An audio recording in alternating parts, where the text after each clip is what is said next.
Selamat pagi, Shalom Bapak-Bapak, Ibu-Ibu, dan Saudara-saudara sekalian. Kita ketemu lagi di acara Embun Sorgawi pagi ini. Kita bersyukur bisa ketemu kembali. Hari ini saya membawa renungan tentang kemenangan. Diambil dari Roma 8 ayat yang ke-37. Tetapi dalam semuanya itu kita lebih daripada orang-orang yang menang oleh Dia yang telah mengasihi kita. Amin. Mari kita berdoa dulu. Terima kasih Tuhan Yesus yang kami kenal melalui firman Tuhan. Kami bersyukur hari ini kami boleh belajar kembali bersama-sama. Berkatilah Bapak-bapak, Ibu-ibu, dan saudara-saudara sekalian.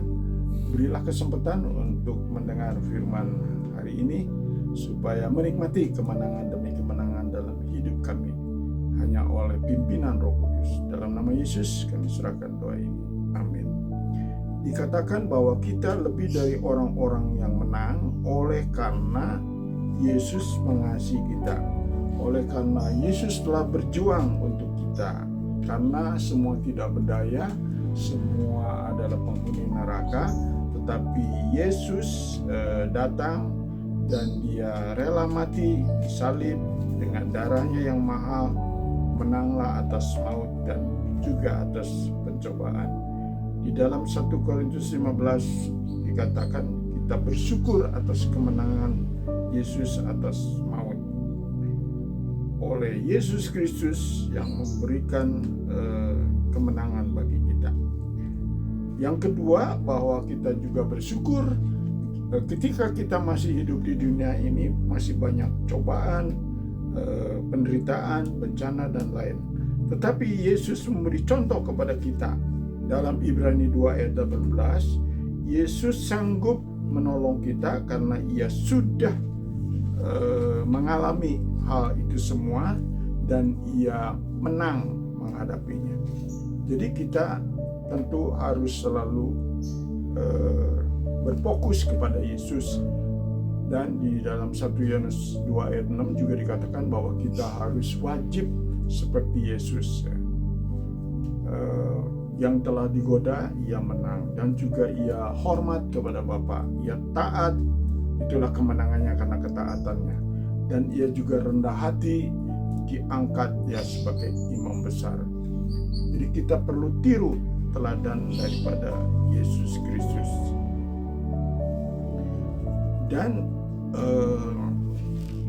kemenangan juga oleh karena iman. Kita dapat mengalahkan dunia ini oleh karena iman. Dalam 1 Yohanes pasal 5 ayat 4b itu yang dikatakan. Juga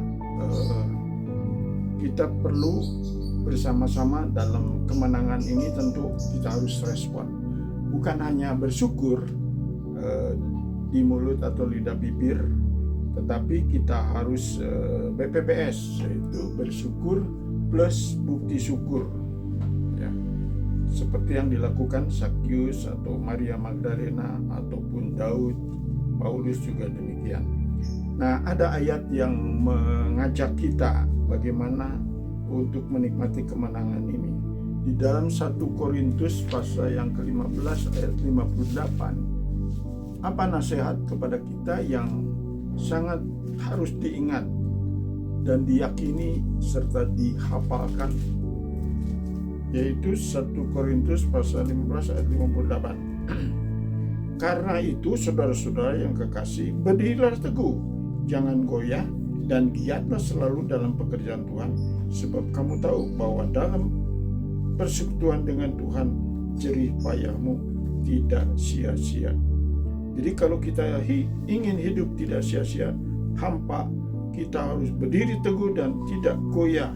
Kita harus selalu giat dalam ibadah, giat dalam doa, dan terutama giat di dalam membagikan kemenangan ini atau berita Injil ini kepada orang-orang yang belum mengenal akan Yesus, supaya sungguh-sungguh bahwa ada kemenangan dalam maut, ada kemenangan dalam cobaan, tetapi juga ada kemenangan untuk memenangkan jiwa-jiwa yang baru. Maka Allah Bapa dan malaikat akan bersorak Itulah yang menjadi beban ataupun tanggung jawab saya juga setiap hari, harus menyampaikan Injil kepada orang-orang yang belum kenal akan nama Yesus. Kiranya ini menjadi berkat bagi kita dan kita menikmati kemenangan demi kemenangan dalam hidup ini sampai Yesus datang, sampai kita dipanggil oleh Tuhan. Berbahagialah orang yang dipanggil Tuhan sedang mencari ataupun memenangkan jiwa, supaya Bapa dan malaikat bersorak. Awas, mari kita nikmati kemenangan ini.